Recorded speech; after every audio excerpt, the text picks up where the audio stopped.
Meus amados irmãos e irmãs, boa noite. Que a preciosa graça e a paz do nosso Senhor e Salvador Jesus sejam com você e toda a sua casa. Nós vamos abrir a palavra de Deus em Apocalipse, capítulo 20, do versículo 7 até o versículo de número 10, onde nós faremos a leitura. Hoje nós vamos tratar da segunda parte. O nosso estudo, ele seguirá a parte B do versículo de número 9 em diante, mas eu lerei todo o versículo, tá bom? Vou colocar aqui, vai. Apocalipse, capítulo 20, a partir do versículo 7 até o versículo de número 10. Diz assim a palavra de Deus: Quando, porém, se completarem os 1000 anos, Satanás será solto da sua prisão e sairá a seduzir as nações que há nos 4 cantos da terra, Gog e Magog, a fim de reuni-las para a peleja. O número dessas é como a areia do mar.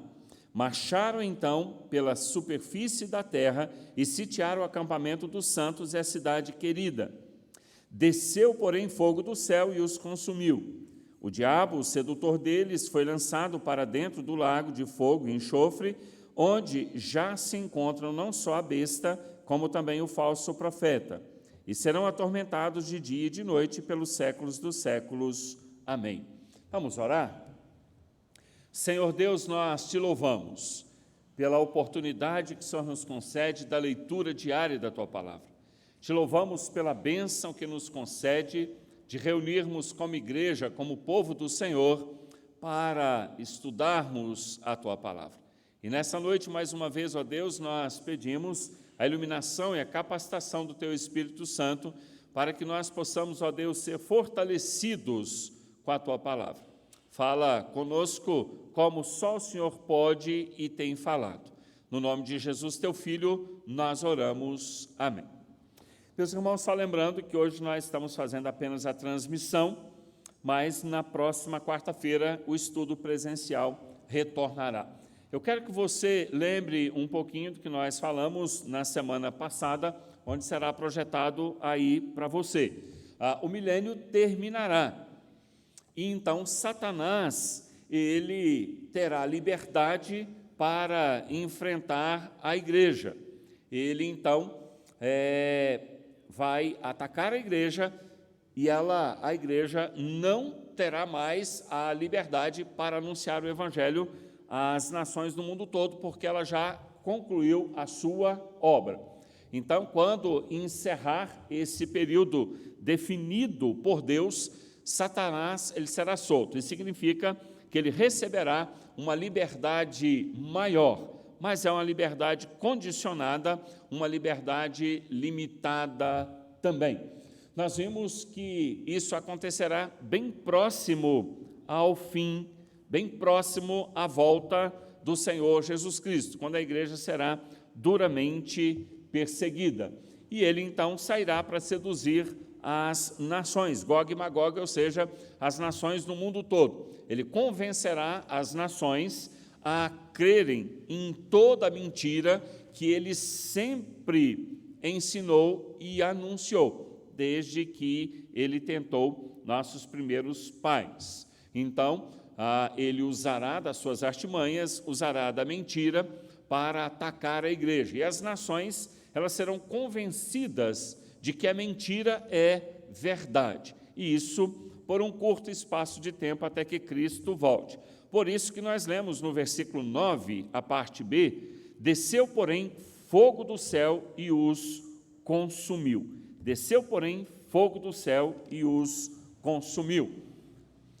Veja bem que nós não temos aqui nenhuma guerra travada, não existe nada do tipo, Deus olha do céu para a terra, e ele percebe que a igreja está sendo duramente perseguida, e ele então manda um exército para guerrear contra Satanás. Não, nós não temos essa realidade aqui. O que o texto registra é: desceu, porém, fogo do céu e os consumiu. É importante lembrarmos da nossa última exposição do livro do profeta Daniel, no capítulo 12, um tempo, 2 tempos e a metade de um tempo. Satanás e todos os seus aliados levarão vantagem por um tempo, tá? Só a título para você entender, um exemplo para você entender, é como se fosse algo do tipo, 1 ano. e Satanás e todos os seus aliados estão dominando. Mais 2 anos se seguem sobre o domínio dele. E quando ele estiver entendendo assim, não há mais oposição, já se passaram meio ano, metade de um tempo, ele está entendendo na sua concepção e de todos os seus seguidores, não haverá mais nenhuma resistência, eles venceram. Exatamente acontecerá o que está no versículo de número 9. Desceu, porém, fogo do céu e os consumiu.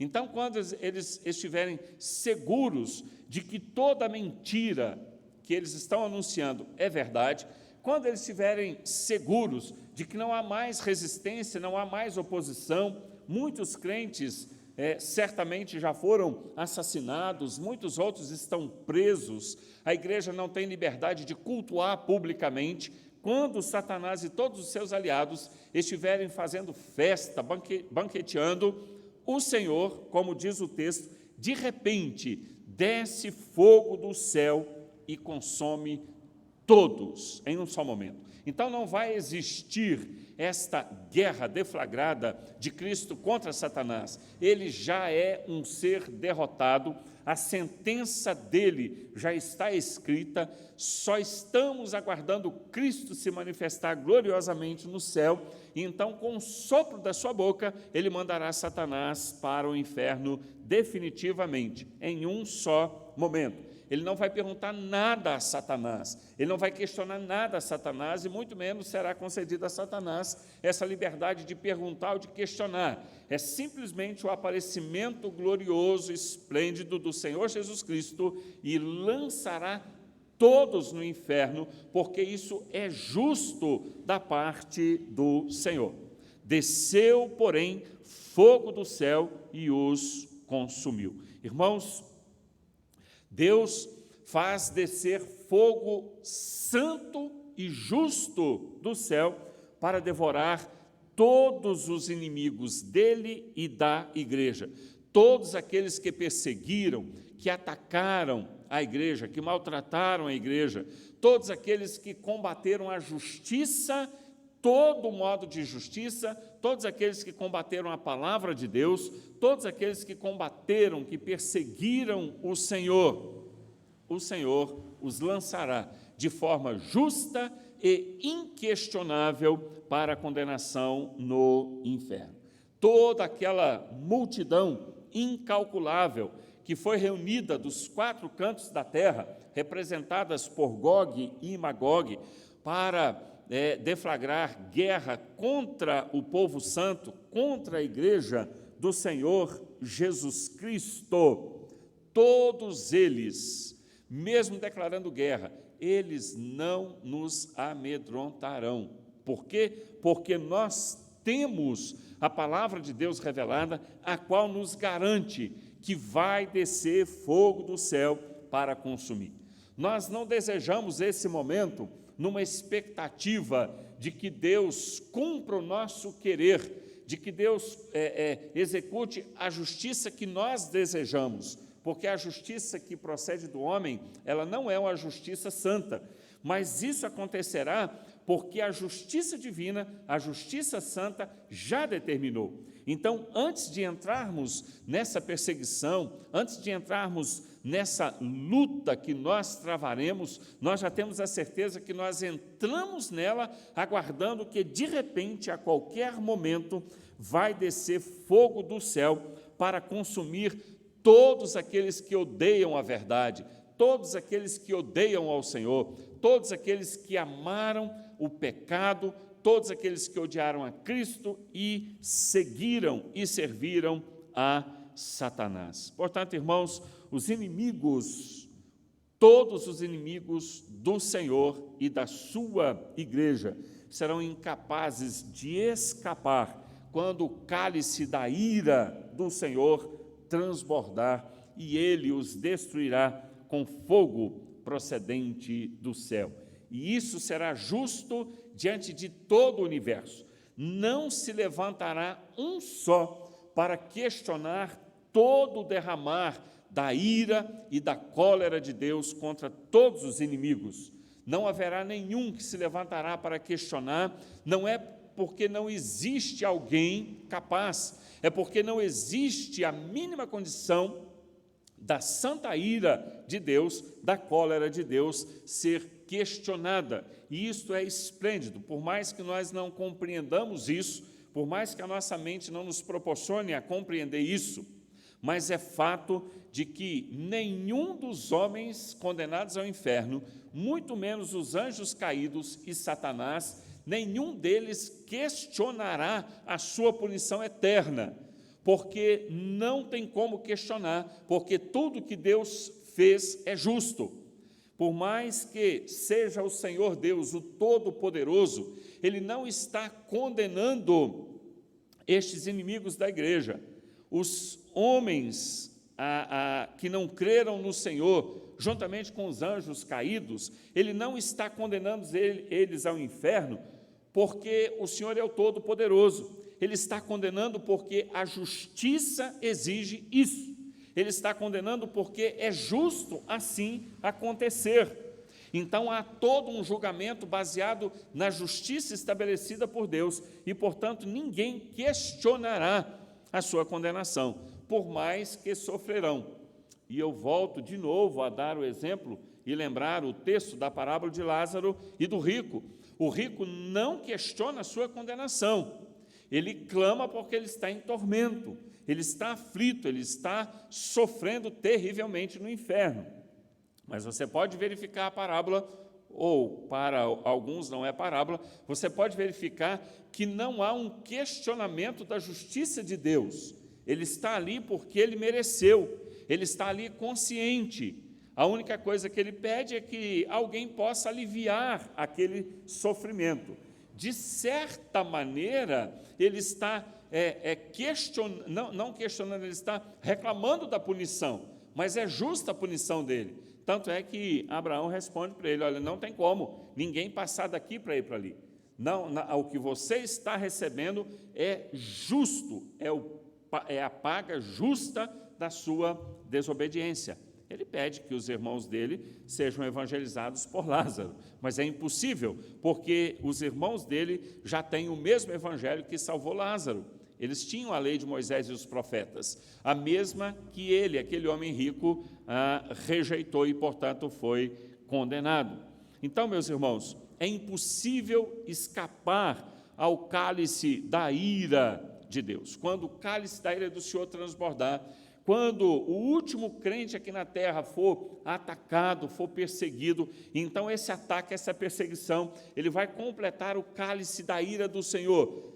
Chegou no limite, de repente o Senhor manda fogo do céu, e então para consumir todos os inimigos, lançá-los no inferno. Ezequiel 39, 5-8 diz assim: cairá em campo aberto, porque eu falei, diz o Senhor. Meterei fogo em Magogue e nos que habitam seguros nas terras do mar, e saberão que eu sou o Senhor. Farei conhecido o meu santo nome no meio do meu povo de Israel, e nunca mais deixará profanar o meu santo nome. E as nações saberão que eu sou o Senhor, o Santo de Israel. Eis que vem e se cumprirá, diz o Senhor Deus. Este é o dia que tenho falado. O Senhor, de uma forma pública, o universo inteiro assistirá o dia da cólera do Senhor. O universo inteiro assistirá ao momento em que o Senhor, com o sopro da sua boca, mandará todos os ímpios para o inferno, porque todas as obras do Senhor são verdade e justiça. Ele faz isso em plena luz do dia, ele faz isso diante de todos aqueles que ele criou, porque tudo que o Senhor faz é perfeito. E ele diz aqui pelo profeta Ezequiel: isso se cumprirá, diz o Senhor, este é o dia que tenho falado. Meus irmãos, nós, igreja, ansiamos o dia da volta do Senhor. Nós ansiamos por tudo que ele representa. Nós ansiamos porque haveremos de reconhecer quão pecadores fomos e quão gracioso Deus foi conosco. Haveremos de reconhecer e de experimentar uma transformação jamais imaginada. Nunca mais teremos qualquer possibilidade do pecado tocar em nossa consciência, em nosso corpo. E também testemunharemos a santa justiça do Senhor presente, sendo aplicada na vida de todos aqueles que serão condenados. Portanto, desceu, porém, fogo do céu e os consumiu. Assim, de súbito, num estalar dos dedos, o Senhor Jesus Cristo aparecerá. Não para guerrear, não para destruir Satanás. Ele já está vencido. Cristo esmagou a cabeça dele na cruz do Calvário. Cristo colocou ele para correr com a obediência de Cristo, com a justiça de Cristo, com a fidelidade e o amor dele para com o Pai e para com o povo a quem o Pai escolheu. Satanás está derrotado. Cristo vai aparecer não para guerrear, mas para destruir, nesse sentido de colocar de uma vez por todas os inimigos do Senhor, da sua igreja, juntamente com todos os anjos caídos no inferno por toda a eternidade. Esta é a sua única vinda para juízo, conforme Apocalipse capítulo 16, versículo de número 15. Eis que venho como vem o ladrão. Bem-aventurado aquele que vigia e guarda as suas vestes, para que não ande nu e não se veja a sua vergonha. De repente, quando ninguém estiver esperando, os inimigos não estarão esperando, mas a igreja do Senhor Jesus Cristo estará convicta, andará com os pés aqui na terra, provavelmente muitos em prisões, impedidos de cultuar ao Senhor, mas o coração da igreja estará voltado para o céu, na certeza absoluta de que, de repente, o Senhor voltará. Segue-se o versículo, o texto, o versículo de número 10, diz assim: o diabo, o sedutor deles, foi lançado para dentro do lago de fogo e enxofre, onde já se encontra não só a besta, como também o falso profeta, e serão atormentados de dia e de noite pelos séculos dos séculos. Observamos aqui que há uma repetição proposital com referência ao lago de fogo e enxofre. Bom, certamente esse lago de fogo e enxofre é o mesmo do capítulo 17, versículo de número 16, que fala da queda da prostituta da Babilônia. Capítulo 17, versículo 16, os 10 chifres que viste e a besta, esses odiarão a meretriz, e a farão devastada e despojada, e lhe comerão as carnes e a consumirão no fogo. Este fogo aqui é o fogo eterno, porque nós sabemos que o fogo em si, ele vai queimar um objeto, uma pessoa, mas ele chega ao fim, ele termina, ele acaba com aquele objeto e ele acaba também, a chama ela se extingue. Mas esse fogo mencionado aqui no capítulo 17, versículo 16, é um fogo que não se acaba. E também é o mesmo onde a besta e o falso profeta serão lançados, capítulo 19, versículo de número 20. Mas a besta foi aprisionada, e com ela o falso profeta, que com os sinais feitos diante dela, seduziu aqueles que receberam a marca da besta, e eram os adoradores da sua imagem. Os dois foram lançados vivos dentro do lago do fogo que arde com enxofre. A expressão aqui, lançado vivo, é porque eles estão conscientes, não existe aniquilação, nem dos anjos caídos não existe aniquilação, nem dos anjos, e Satanás é um anjo entre todos os outros que foi criado, e todos os demais homens, com o seu corpo e sua alma, serão lançados vivos, ou seja, conscientes. Eles sabem que estão sendo punidos, e assim eles permanecerão eternamente, pelos séculos dos séculos. No lago do fogo, que arde com fogo e enxofre, é um só local, é o inferno, é o lugar onde não existirá comunhão com Deus. O que existirá ali é a ira e a cólera de Deus contra todos os desobedientes e condenados. E depois, o que nós lemos, no capítulo de número 20, versículo de número 10, E o diabo sedutor deles foi lançado para dentro do lago de fogo e enxofre. Isso tudo se dará em um só momento. Todos eles serão lançados em um só momento. E Satanás não é diferente, ele partilha do mesmo destino. Então, nós não podemos sequer imaginar que é Satanás quem vai causar tormento no inferno, de modo algum.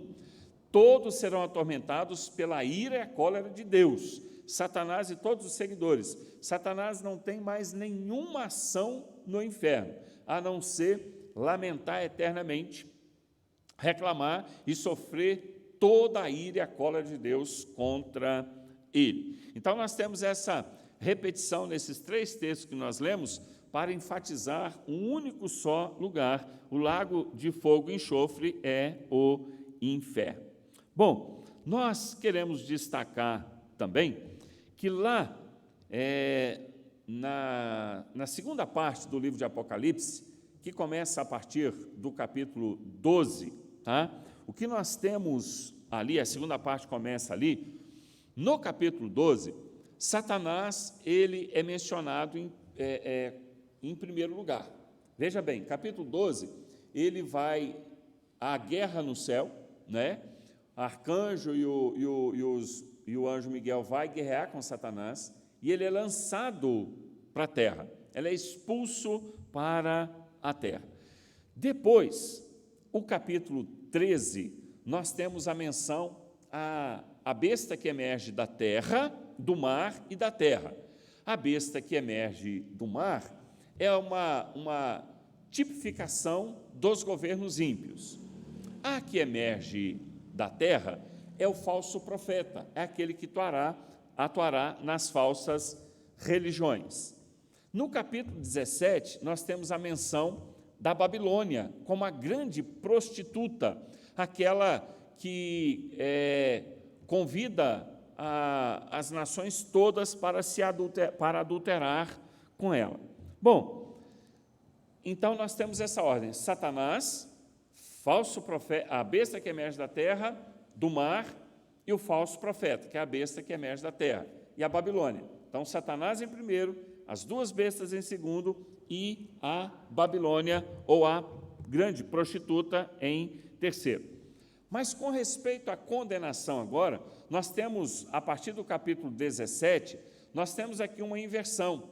A condenação primeira que é apresentada, mas não se esqueça que acontecerá em um só momento, a primeira condenação que é apresentada é a grande Babilônia, a prostituta. A partir do capítulo de número 17, vai ser apresentado a queda dela, capítulo 17 e 18. Tá? E depois, o que nós vamos ver no capítulo 19 é a besta e o falso profeta. No capítulo 19 é anunciado a queda deles. E, por último, no capítulo de número 20, nós temos Satanás como último, porque ele é o que arquiteta todas as coisas. O plano maquiavélico e diabólico vem dele. Então, ele que convence as 2 bestas, tá? Então, lembrando que essas bestas, nós temos na primeira delas aqueles que governam impiamente, e na segunda delas, da segunda besta, nós temos o falso profeta, são as falsas religiões, que farão sinais extraordinários. Tá? Todos eles são aliados de Satanás, são convencidos por Satanás a atuarem assim, e a Babilônia também. Tá? Na condenação, nós temos primeiro Babilônia, depois nós temos as 2 bestas, e por fim, Satanás. Então, sendo ele o primeiro, aquele que arquiteta tudo, ele, nesta apresentação, ele está sendo apresentado como o último que será destruído. Mas isso é só a título de nós entendermos que os 3 serão destruídos completamente, definitivamente, tá bom? A diferença que nós temos aqui é que Satanás, ele tenta se passar como Cristo, ele se intitula, ou pelo menos tenta se intitular como Cristo. Então, veja bem, no capítulo 12, quando ele aparece em primeiro plano, é como se ele estivesse se apresentando como o primeiro, tá? Como aquele que é semelhante a Cristo, que é o primeiro, o princípio e o último. Então, veja bem, vamos voltar aqui a capítulo 1, versículo 17, Apocalipse capítulo 1, versículo 17.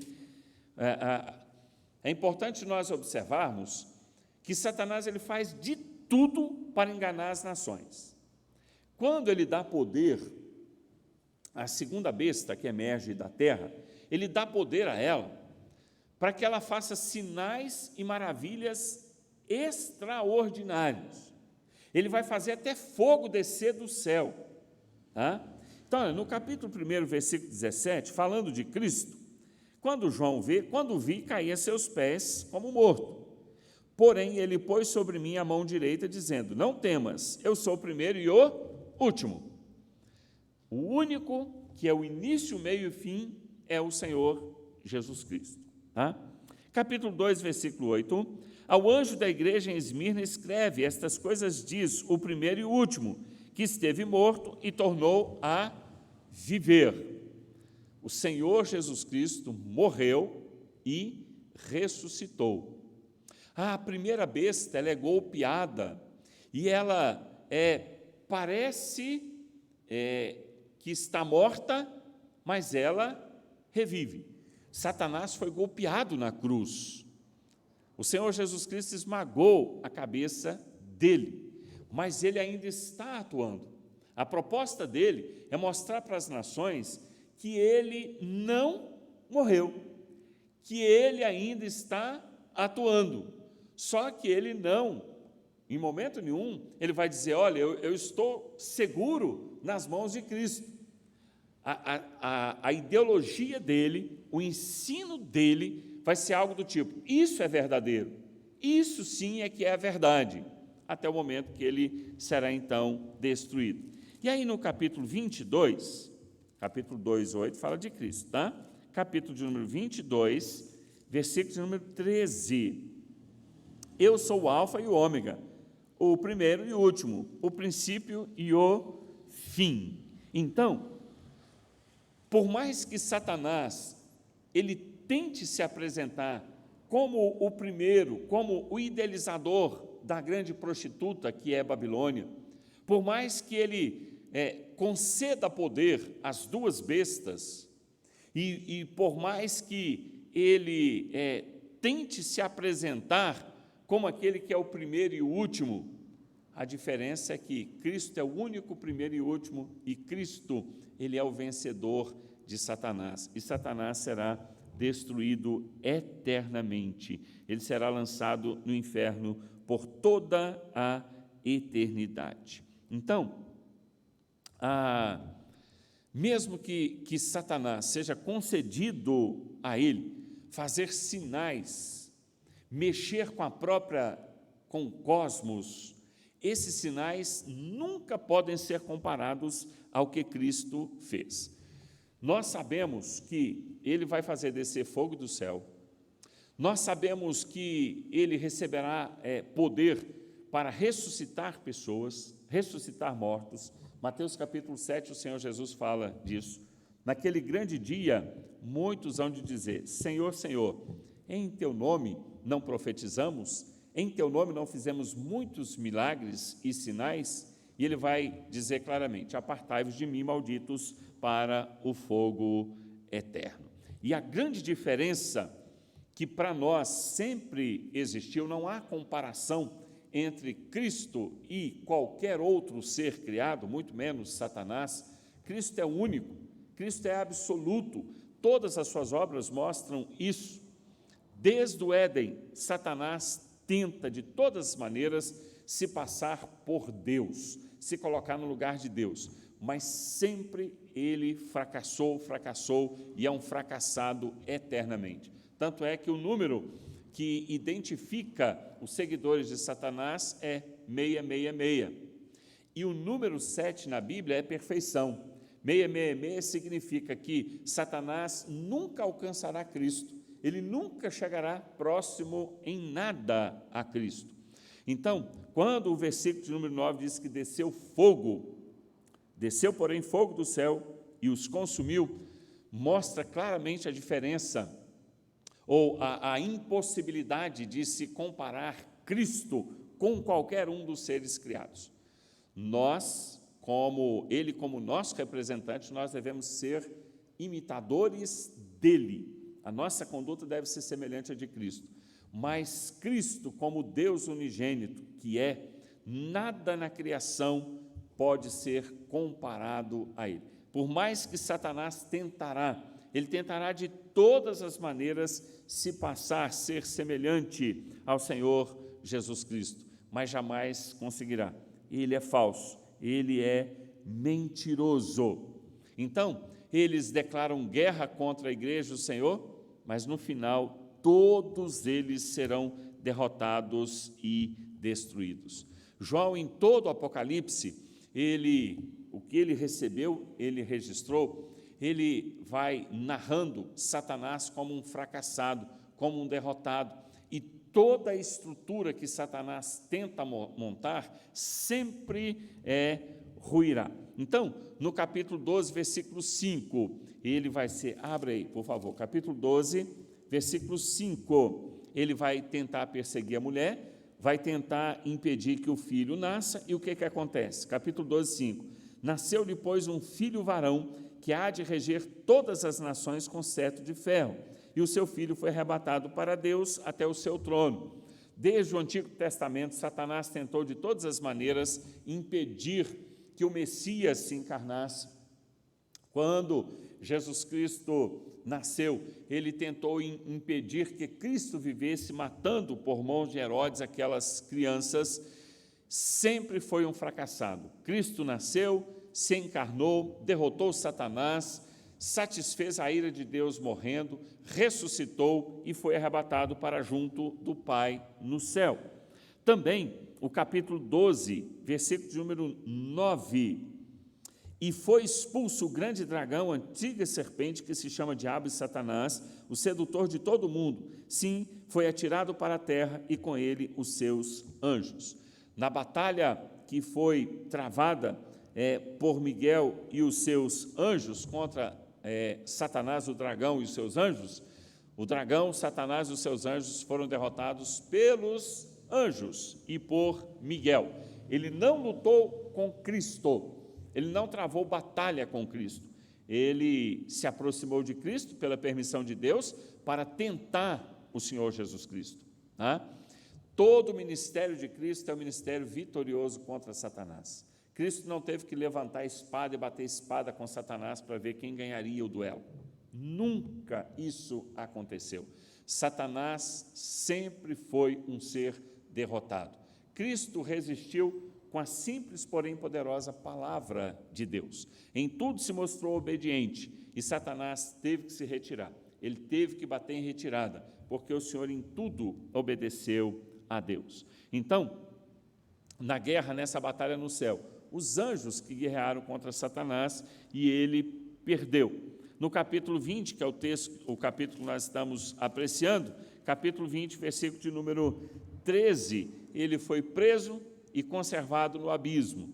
E quando venceu esse tempo de 1000 anos, ele então foi permitido que ele saísse. Ele não pôde nem sair sozinho, ele não rompeu, algo do tipo assim, olha, cumpri a minha prisão, estou saindo. Ele teve que ser solto. Então, sempre um ser dominado, sempre um ser derrotado. E no versículo de número 10, nós temos a declaração que o diabo, o sedutor deles, foi lançado para dentro do lago de fogo e enxofre, onde já se encontra não só a besta, como também o falso profeta.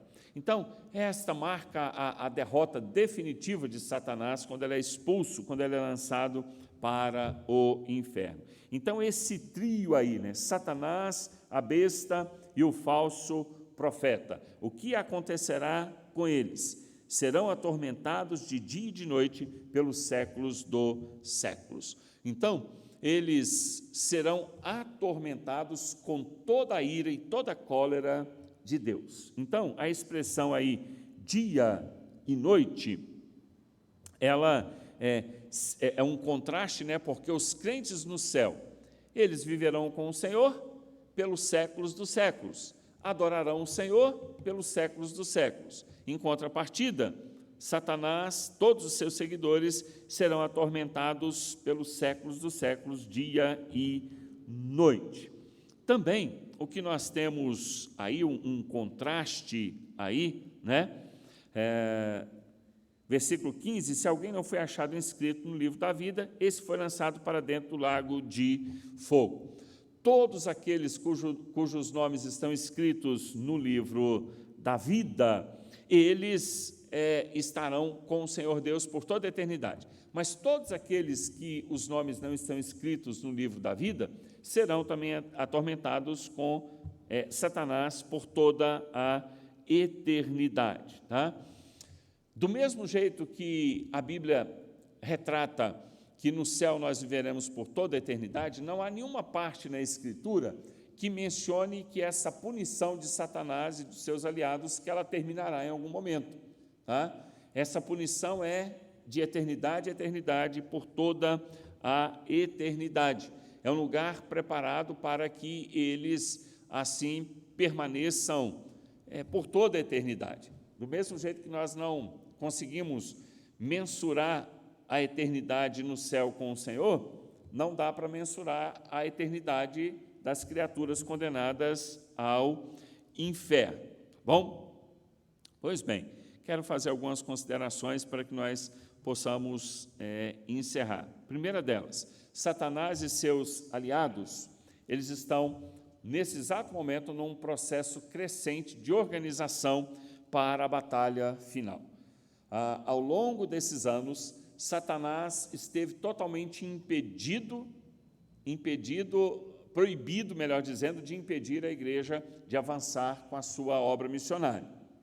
Mas ele não esteve impedido de fazer as outras coisas que Deus permitiu. Então, no presente momento, Satanás, ele está atuando dentro do propósito dele para atacar a igreja. Nós já estamos percebendo que isso vem acontecendo ao longo dos anos no mundo inteiro.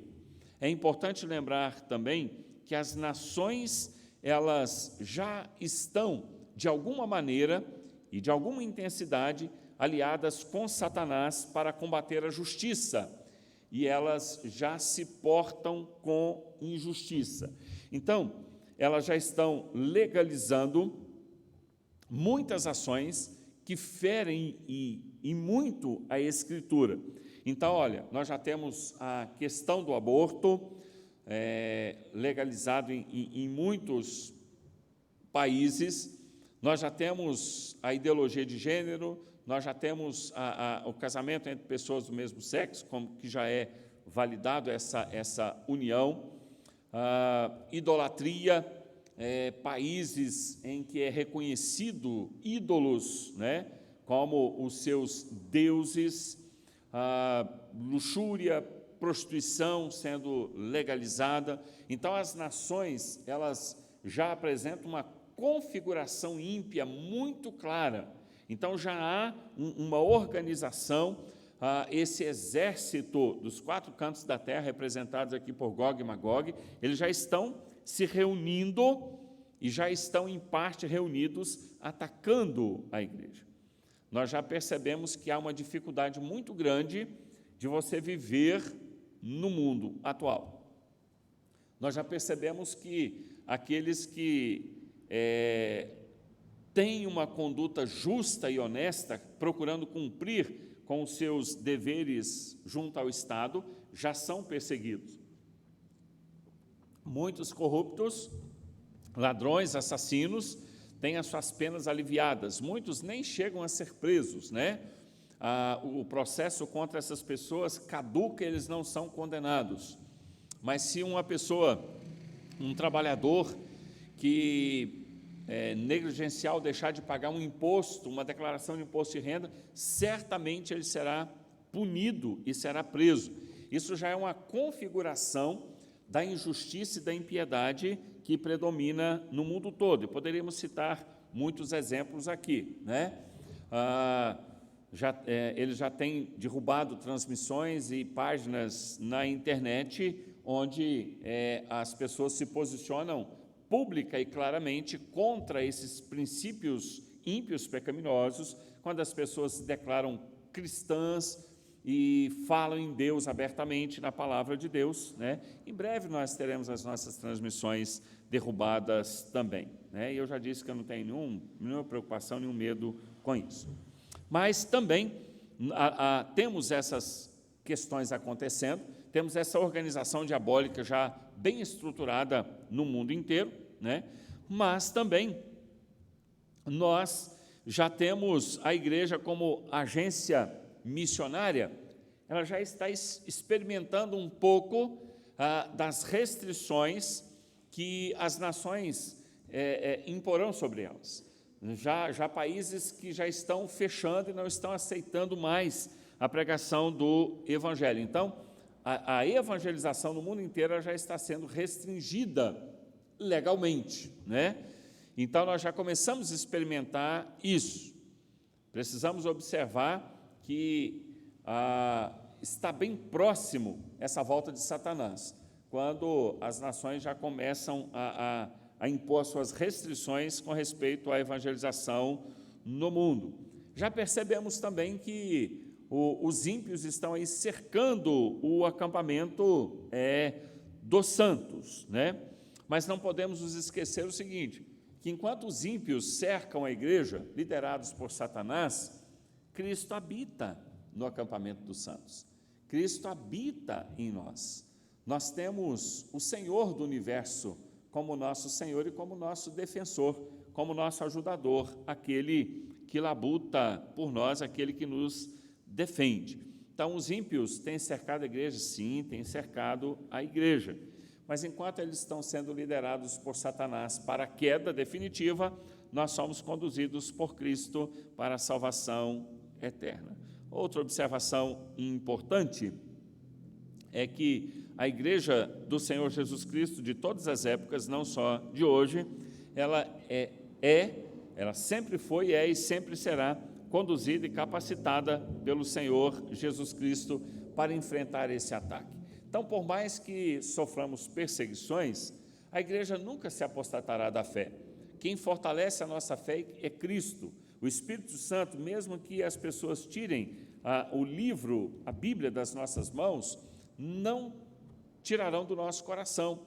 O Espírito Santo, ele já gravou a palavra de Deus no nosso coração e ele trará à nossa memória toda a instrução que nós precisamos para termos uma fé fortalecida no Senhor Jesus Cristo.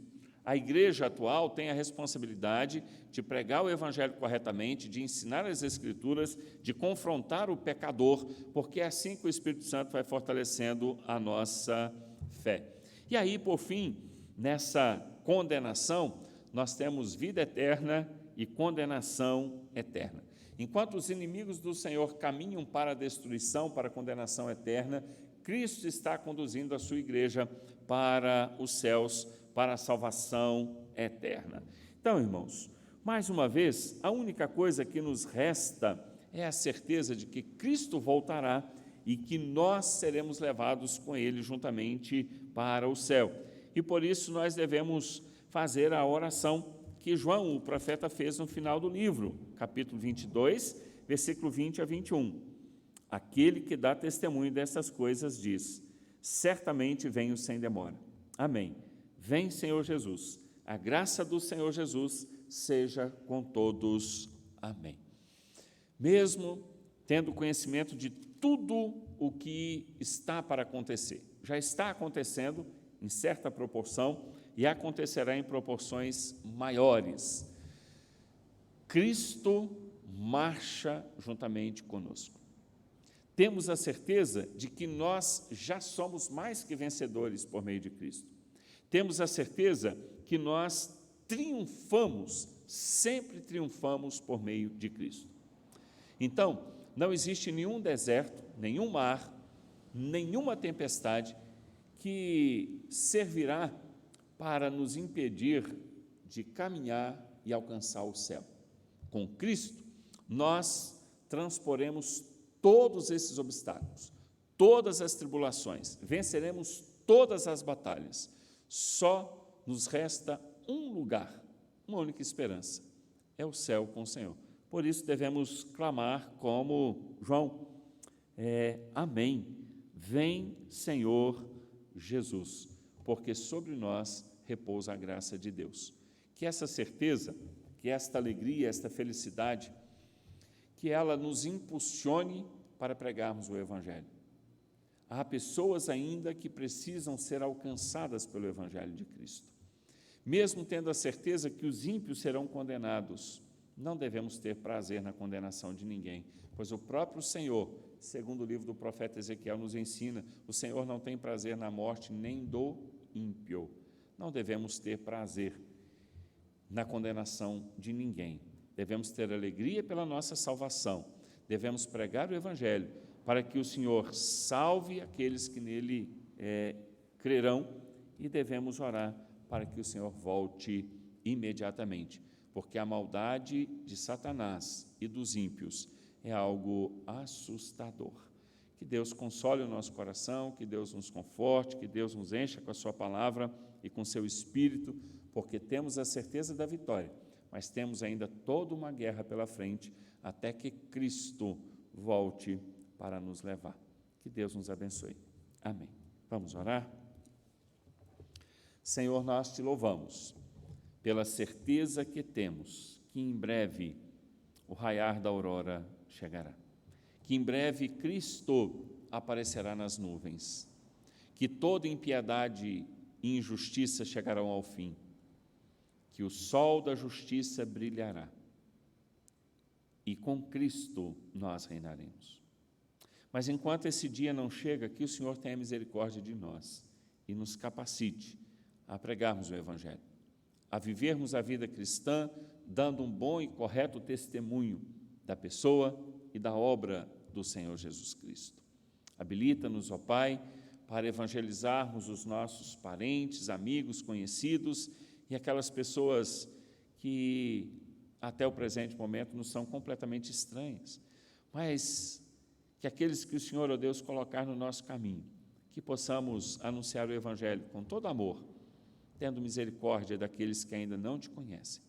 Não nos deixe, ó Deus, no princípio da acomodação, do comodismo, da negligência. Tenha misericórdia de nós e usa as nossas vidas para te glorificar, te adorar, te exaltar e assim, ó Deus, aguardar a bendita e gloriosa volta do Senhor. No nome de Jesus nós oramos. Amém. Nós estamos encerrando então essa transmissão. Na próxima quarta-feira será presencial. Que Deus nos abençoe. Está encerrada a transmissão.